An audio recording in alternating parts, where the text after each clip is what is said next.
pagi, perkenalkan saya Jenny Ernawati Tambunan, dosen Prodi Teknologi Hasil Perikanan, Fakultas Perikanan dan Ilmu Kelautan Universitas Brawijaya Malang. Saat ini saya sebagai peserta sertifikasi dosen tahun 2024 gelombang pertama. Mata kuliah Teknologi Pengemasan merupakan mata kuliah wajib yang diajarkan pada semester 5. Mencangkup tentang sejarah, perkembangan dan jenis kemasan konvensional serta modern. Selain itu juga mengajarkan mengenai pengaruh bahan pengemas terhadap produk yang dikemas, prinsip dan aplikasi kemasan aktif, pengetahuan kemasan inovatif seperti modified atmosphere packaging, kemasan edible dan juga kemasan biopolimer. Kemampuan yang diharapkan dari mata kuliah ini terhadap mahasiswa adalah yang pertama adalah mampu menunjukkan sikap bertanggung jawab, berakhlak mulia, mengaplikasikan Pancasila dan Undang-Undang Dasar 1945, serta profesional atas pekerjaan di bidang keahliannya. Yang kedua, menguasai konsep teoritis IPTEX serta prinsip ilmu pangan dalam konsep dan prosedur industri. Yang ketiga, mampu berpikir secara kritis dan analitis, memecahkan permasalahan, bertanggung jawab atas pekerjaannya secara mandiri, dan membuat keputusan secara tepat berdasarkan informasi yang dapat dipertanggungjawabkan. Yang keempat, mampu menguasai konsep dan analisis karakterisasi kimia fisika, sensori, mikrobiologi, dan prinsip manajemen kualitas dalam pengolahan sumber daya perikanan dan produk samping. Kelima, mampu merancang dan mengaplikasikan teknologi proses industri perikanan secara terpadu untuk menghasilkan produk yang berkualitas. Dan yang terakhir, mampu merancang dan menjalankan penelitian dengan metodologi yang tepat dan terukur, khususnya terkait pengembangan produk perikanan.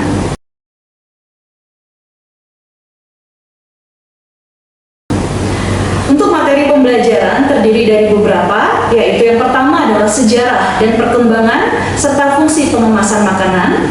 Pertemuan kedua mengenai transfer massa melalui bahan kemasan dan kualitas kemasan. Yang ketiga adalah bahan kemasan plastik. Keempat adalah bahan kemasan kaca.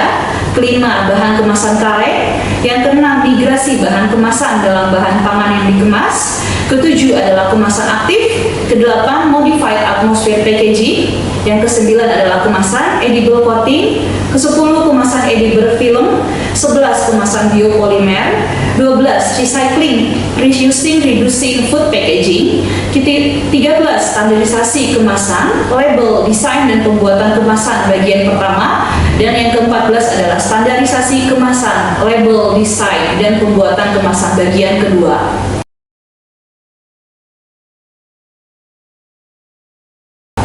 Metode pembelajaran adalah berbentuk kuliah dengan diskusi dan penugasan terstruktur. Sedangkan sarana yang saya gunakan dalam pembelajaran ini berupa WA Group untuk memudahkan koordinasi terkait perkuliahan dan pemberian tugas, serta Google Drive dan juga Google Classroom. Interaksi dosen dengan mahasiswa di kelas teknologi pengemasan dapat dilihat pada video berikut. Selamat pagi semuanya. Hari ini kita akan masuk ke dalam perkuliahan teknologi pengemasan, khususnya untuk materi edible film ya. Hari ini ada beberapa poin pembelajaran, yaitu yang pertama kita akan belajar mengenai definisi dari edible film, kemudian keuntungan penggunaan edible film, komponen penyusunnya apa saja, kemudian proses pembuatannya serta aplikasinya ya. Oke, untuk slide berikutnya adalah pengenalan terlebih dahulu ya. Seperti yang saya sampaikan bahwa edible film ini termasuk dalam golongan edible packaging atau kemasan yang dapat dikonsumsi. Selain edible film ada juga edible coating. Oke. Definisi dari edible film ya. Jadi di sini dinyatakan bahwa edible film adalah edible packaging ya, atau kemasan yang dapat dimakan, yang berbentuk lembaran tipis ya, yang digunakan sebagai pembungkus atau pengemas produk ya. Jadi di sini di highlightnya adalah dia berbentuk lembaran. Berbeda dengan edible coating, kalau edible coating bentuknya mengikuti produk yang dikemas, sedangkan kalau edible film berbentuk lembaran. Hal ini juga diperkuat oleh penelitian Kocha tahun 92 dan Ahmed et al. Tahun 2008 yang menyatakan bahwa Edible film adalah lembaran tipis yang dibuat dari bahan yang dapat dimakan. Tadi disampaikan oleh Eva ya, dapat dimakan. Dibentuk di atas komponen makanan yang berfungsi sebagai penghambat transfer massa seperti uap air, gas, zat terlarut dan juga cahaya, dan atau sebagai karier bahan aditif, kemudian dan atau mempermudah penanganan makanan. Jadi di sini menurut peneliti, edible film itu adalah lembaran tipis di mana dia punya fungsi sebagai penghambat transfer massa. Kemudian di situ ada keterangan bahwa dia berfungsi sebagai karier bahan aditif. Ya, jadi aditif itu adalah bahan tambahan. Seperti yang kemarin Ibu juga sudah sampaikan bahwa dalam pembuatan edible coating ataupun edible film kita bisa tambahkan bahan makanan sesuai dengan tujuan pembuatan edible film tersebut. Misalnya kita bisa tambahkan bahan pewarna ya untuk memberikan warna. Selain itu bisa tambahkan bahan antioksidan bisa, kemudian bahan perasa juga bisa dan lain-lain. Ya, jadi kita bisa tambahkan banyak jenis dari bahan tambahan makanan. Kemudian untuk mempermudah penanganan makanan. Jadi edible film juga seperti ada dilihat di gambar ini bisa dibentuk. Ini contoh edible film yang kemasannya ya. Bisa dimakan bersamaan dengan produk makanan kalau dia dikemas dengan individual packaging ya. Kemudian juga ada yang dikemas dalam bentuk kemasan dari beberapa makanan ya, jadi dia bukan individual packaging tetapi tetap saja fungsinya kemasan tersebut bisa atau perannya bisa untuk dimakan juga, seperti itu ya. Oke, kemudian kita akan masuk ke dalam, ini adalah gambaran dari edible packaging atau edible, khususnya edible film ya. Seperti adik-adik tahu bahwa edible film ini punya peran sebagai kemasan primer ya. Kemasan primer adalah kemasan yang bersentuhan langsung dengan produk. Kemudian yang warna merah itu menggambarkan edible filmnya ya. Jadi edible film di sini dia bersentuhan langsung dengan produknya sehingga termasuk dalam edible, termasuk dalam kemasan primer ya. Kemudian di bagian luarnya lagi biasanya dibungkus dengan kemasan sekunder, dan umumnya kemasan sekunder tidak terbuat dari edible packaging, baik itu film maupun coating. Kemasan primer yang biasanya atau umumnya terbuat dari edible packaging, yaitu edible coating ataupun edible film ya. Di sini ada sekitar 6 dari keuntungan penggunaan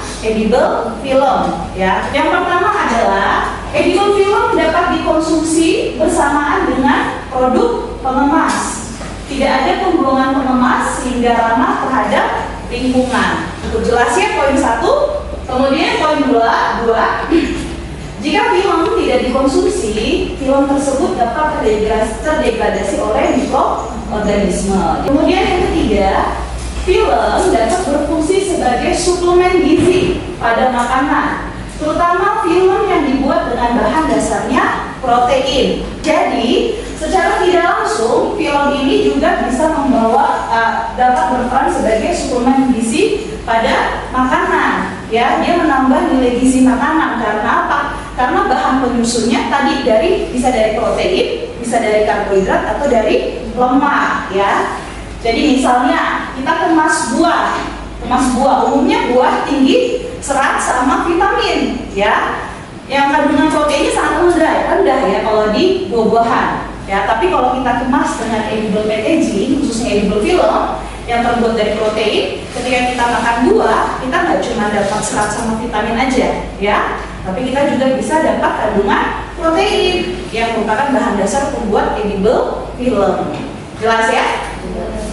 Oke, kemudian poin berikutnya adalah film dapat memperbaiki sifat-sifat organoleptik makanan yang dikemas dengan memberikan variasi komponen seperti pewarna, pemanis, pemberi aroma, dan menyatu dengan makanan. Ya, ini kayak tadi sudah dijelaskan bahwa dalam pembuatan edible film itu biasanya bisa ditambahkan bahan tambahan pangan lainnya ya. Dimana di sini kalau kita tambahkan bahan pewarna, dia akan memperbaiki yang namanya organoleptik dari segi visual, dari segi penampilan ya. Di poin ketiga berbicara seperti itu. Cukup jelas? Jelas ya. Oke, kemudian yang berikutnya adalah film dapat digunakan sebagai pengemas satuan atau individual packaging, ya, dari bahan makanan yang berukuran kecil seperti kacang, biji-bijian ataupun stroberi. Kemudian edible film dapat diterapkan pada sistem pengemasan berlapis dengan edible film sebagai pengemas bagian dalam atau kemasan primernya, ya. Kemudian pengemas non edible di bagian luar. Jadi di sini poin yang terakhir ini dapat diterapkan pada sistem pengemasan berlapis, artinya dia biasanya edible coating atau edible film ini akan bersentuhan langsung dengan produk sebagai kemasan primer dan kemudian bisa dikemas berlapis dengan kemasan sekunder yang umumnya tidak terbuat dari kemasan edible, ya, biasanya jenisnya non edible. Seperti itu. Oke, kita masuk ke dalam komponen penyusun dari edible film. Yang pertama adalah edible film berbasis hidrokoloid, ya. Kelompok hidrokoloid itu meliputi dua komponen, yaitu protein dan polisakarida atau protein dengan karbohidrat, ya. Hal ini telah diteliti oleh Palomua tahun 2004. Bahan dasar polisakarida dapat berasal dari pati, kemudian dari alginat yang sering kalian temui kalau ekstrak rumput laut, ya. Kemudian bisa berasal dari pektin, gam arab, dan yang lain-lain. Sedangkan bahan dasar protein dapat berasal dari jagung, kedelai, wheat gluten, kasein, kolagen, gelatin, konsen, protein susu, dan juga dapat kita ambil dari protein ikan. Komponen berikutnya selain hidrokoloid ada lemak, ya. Lemak ini umum digunakan dalam pembuatan edible film adalah antara lain lilin alami. Lilin alami ini jenisnya banyak, ya. Ada beeswax, ada carnauba wax, kemudian ada paraffin wax. Kemudian ada asilgliserol dan juga ada emulsifier. Yang terakhir adalah komposit. Komposit ini gabungan antara lagi-lagi antara hidrokoloid dengan lemak, ya. Untuk apa? Untuk menutupi kelemahan-kelemahan yang ada pada setiap jenis bahan pengemas, ya, dari semuanya. Oke, sekarang kita masuk ke plasticizer. Plasticizer itu apa sih? Adalah bahan organik yang ditambahkan dengan maksud memperlemah kekakuan dari polimer. Jadi untuk membuatnya lentur, sekaligus untuk meningkatkan fleksibilitas dan ekstensibilitas polimer menurut Ferry 1980. Jadi intinya penambahan plasticizer menurut peneliti ini adalah untuk menambah kelenturan dan kekuatan dari film yang kita buat, ya. Gliserol merupakan salah satu contoh dari plasticizer, ya. Jadi kita bisa menggunakan gliserol sebagai plasticizer yang fungsinya untuk melenturkan film yang kita buat, ya. Di mana banyak digunakan karena cukup efektif mengurangi ikatan hidrogen internal sehingga akan meningkatkan jarak intramolekul, ya. Secara teoris, plasticizer dapat menurunkan gaya internal di antara rantai polimer sehingga akan menurunkan tingkat kegetasan. Tingkat kegetasan itu adalah kaku, ya. Jadi gliserol ini untuk menurunkan tingkat kekakuan, menyebabkan filmnya menjadi lebih lentur, ya. Kemudian meningkatkan permeabilitas terhadap uap air, ya. Permeabilitas ada yang tahu nggak? Belum tahu. Oke. Permeabilitas adalah kemampuan untuk meneruskan uap air, ya. Jadi kalau dengan menggunakan plasticizer, permeabilitas atau kemampuan untuk meneruskan uap air itu akan meningkat, ya. Jadi saya berjelaskan. Jadi kalau permeabilitasnya tinggi, dia akan semakin kuat dalam menahan air keluar dari produk tersebut, ya. Jadi dengan adanya penambahan gliserol, permeabilitasnya akan semakin tinggi. Kalau semakin tinggi artinya uap air tidak akan mudah untuk keluar masuk, seperti itu, ya. Itu adalah fungsi gliserol khususnya sebagai plasticizer. Oke, jadi di sini ada beberapa fungsi plasticizer secara detail. Yang pertama adalah meningkatkan fleksibilitas dan ekstensibilitas dari film, ya. Jadi untuk menguatkan dan juga untuk melenturkan, ya. Kemudian menghindari film dari keretakan, ya, karena tadi lentur, elastis, jadi tidak mudah retak, seperti itu ya.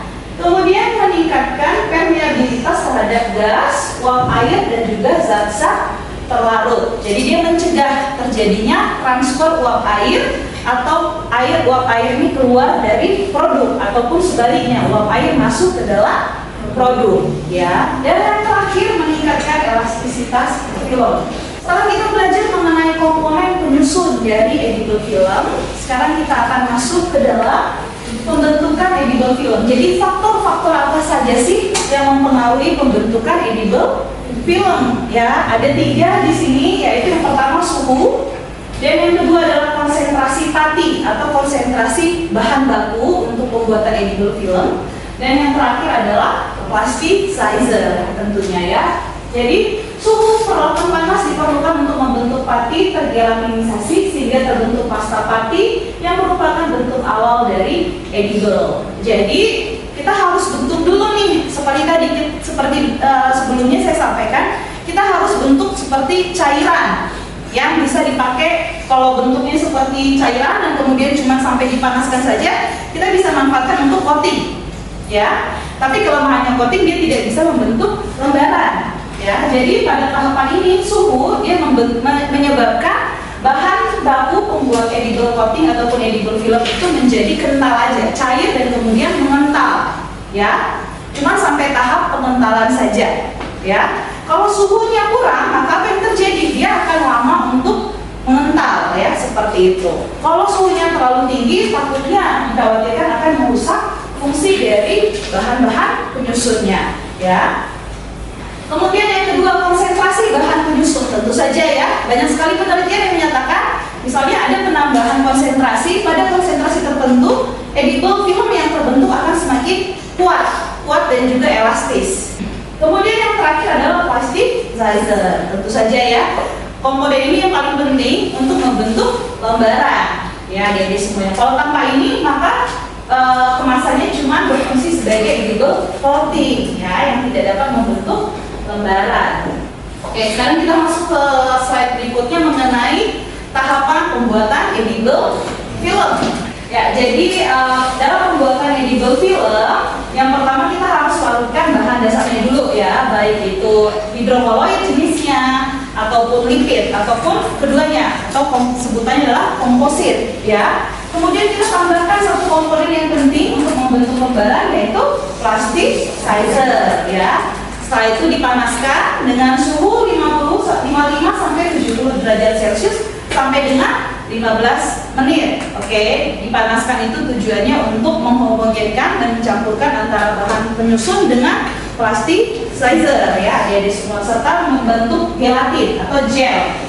Kemudian film dicetak atau di casting dengan cara menuangkan adonannya pada permukaan lembar polietilen yang licin menggunakan auto casting mesin. Jadi tahapan ini adalah tahapan secara sederhana adalah pencetakan ya.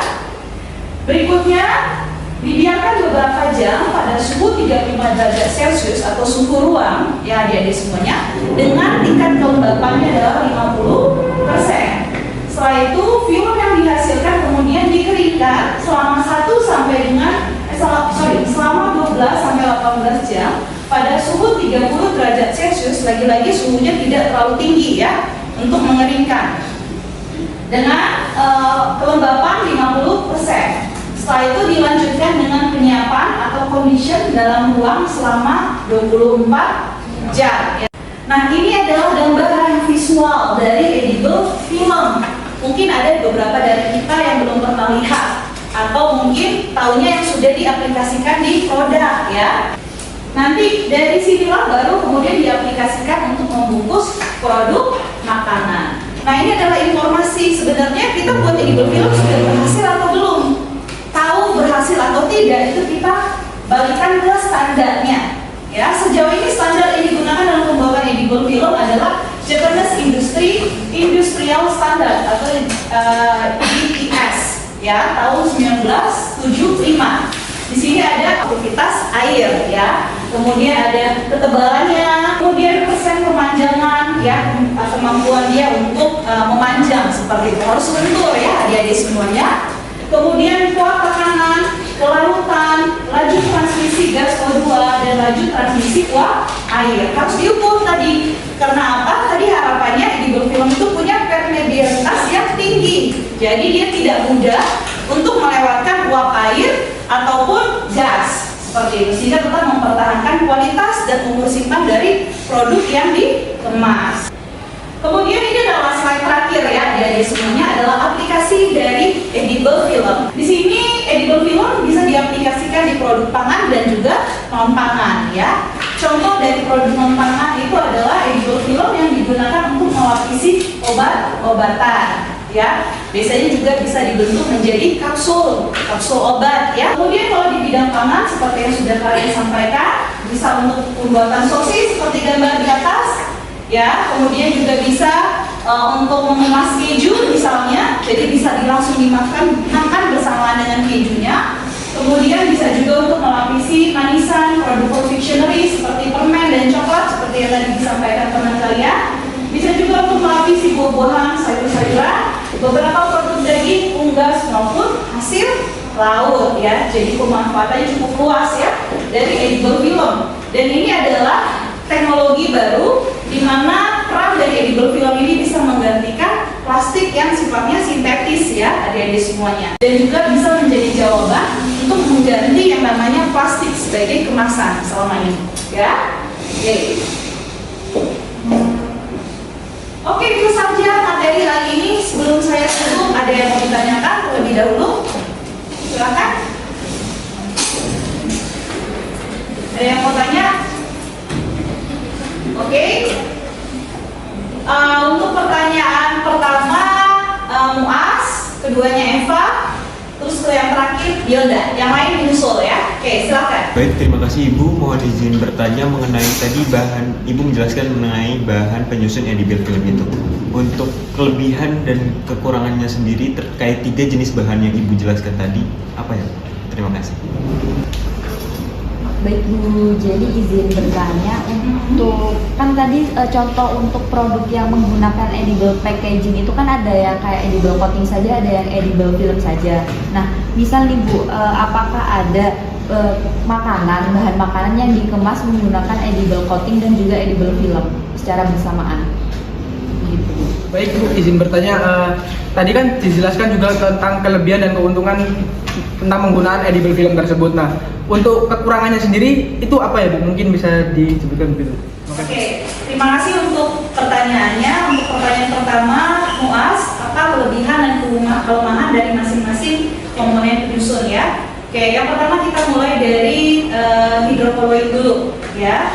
Hidrokoloid itu terdiri dari polisakarida atau karbohidrat dan juga dari protein ya. Yang pertama adalah dari segi ekonomisnya dulu ya. Kalau bahan baku berbahan dasar hidrokoloid, baik itu pati maupun protein, umumnya harganya lebih terjangkau atau lebih ekonomis. Contohnya seperti yang saya sampaikan terdahulu bahwa di pasar-pasar kita lebih mudah menemukan misalnya singkong, jagung ya, kemudian kita juga mudah menemukan ikan seperti itu ya. Karena itu biasanya dari segi harga lebih ekonomis. Selain itu juga dari segi keberadaan lebih mudah diperoleh seperti itu ya. Kita tidak sulit untuk mencari bahan dasar pembuat edible film berbasis hidrokoloid ya. Tapi kelemahannya apa kalau gitu dari hidrokoloid? Hidrokoloid ini sifatnya adalah hidrofilik ya adik-adik semuanya. Polisakarida, contohnya kita ambil aja pati jagung deh, pati jagung, kita punya pati jagung. Menurut adik-adik, pati jagung tuh mudah nggak larut di dalam air? Mudah ya, larut dalam air. Artinya sifatnya itu adalah hidrofilik. Hidrofilik itu adalah senyawa yang mampu bereaksi dengan air atau mudah bereaksi dengan air. Karena itu hasil akhir dari produk-produk yang mudah bereaksi dengan air adalah dia sulit untuk mengatur atau mengatur perpindahan uap air seperti itu. Dia sensitif terhadap kandungan air sehingga cepat mengalami kerusakan. Padahal tujuan dari edible film tadi harusnya elastis dan juga kuat. Tidak cuma elastis tapi harus kuat juga ya, karena bahan dasarnya adalah hidrofilik, mudah bereaksi dengan air. Ketika kena air dia akan lebih mudah untuk rusak, yaitu dari segi hidrokoloid. Kalau dari segi lemak, lemak ini dia punya kelemahan, punya kelebihan adalah dia kuat terhadap yang namanya reaksi dengan air. Maksudnya dia tidak mudah rusak jika terkena air, seperti itu adik-adik. Kenapa? Karena sifat lemak adalah hidrofobik ya. Dia tidak mudah bereaksi dengan air ya, sehingga ketika terkena yang namanya air ataupun ada uap air dari luar maupun dalam, dia akan tetap edible film yang terbuat dari lipid ini akan tetap kuat ya, dan juga elastis. Kelemahannya adalah yang pertama adalah warna yang dihasilkan itu tidak putih jernih seperti yang tadi kalian lihat di slide. Sedangkan kalau berbahan dasar lemak biasanya umumnya menghasilkan bahan pelapis atau edible film yang warnanya sedikit kekuningan, jadi warnanya kurang menarik ya. Kemudian kalau komposit itu kelebihannya apa? Dia bisa menutupi kelemahan dari masing-masing bahan penyusun ya. Yang satunya punya kelemahan tidak kuat terhadap air, sedangkan yang satunya lagi punya kelemahan dari segi warna ya. Jadi dengan komposit dia menutupi. Sedangkan kelemahannya apa? Kelemahannya adalah bagaimana kita bisa menghomogenkan antara dua senyawa yang punya sifat berbeda ya. Yang satu ada hidrofobik, satunya hidrofilik ya. Kelemahannya adalah gimana mencampurkannya sehingga bisa diaplikasikan untuk edible film ya. Salah satu jawabannya adalah dengan emulsifier ya. Oke, kita pindah ke pertanyaan berikutnya, Eva. Pertanyaan, apakah produk yang dikemas dengan edible coating bisa juga diaplikasikan untuk edible film ataupun sebaliknya ya? Jawabannya bisa ya. Jadi produk makanan yang dikemas dengan edible film bisa juga dikemas dengan edible coating ataupun sebaliknya. Cukup jelas? Cukup. Oke. Dan yang terakhir, Bionda ya. Bionda bertanya kelemahan ya dari edible film. Kan tadi di slide awal saya sebutkan beberapa keuntungan dari edible film. Sekarang apa sih kelemahannya? Sebenarnya kelemahan dari edible film itu terletak pada bahan penyusunnya saja ya. Misalnya tadi kalau hidrokoloid dia akan sensitif terhadap uap air ya, atau dia tidak kuat untuk menahan laju transmisi uap air. Sedangkan kalau lemak tadi dari segi tampilan warnanya kurang cerah atau kurang bersih, cenderung kekuning-kuningan ya. Jadi kelemahannya itu berdasarkan karakteristik, tetapi karakteristik yang dipengaruhi oleh bahan penyusun ya. Itu saja. Adik-adik ada pertanyaan lagi? Cukup? Oke, kalau cukup, terima kasih adik-adik untuk kehadirannya hari ini. Kita ketemu di pertemuan berikutnya. Semoga perkuliahan hari ini, materi yang saya sampaikan boleh menjadi bekal buat adik-adik semuanya dalam kehidupan sehari-hari atau dalam pekerjaan nantinya ya. Terima kasih sekali lagi, selamat pagi semuanya. Sistem penilaian mata kuliah terdiri dari beberapa poin, yaitu yang pertama adalah case base yang biasanya dilakukan dalam bentuk diskusi di dalam kelas serta tanya jawab. Yang kedua adalah praktikum, ketiga evaluasi tengah semester, dan yang terakhir adalah evaluasi akhir semester. Sekian penjelasan dari saya mengenai mata kuliah teknologi pengemasan. Terima kasih.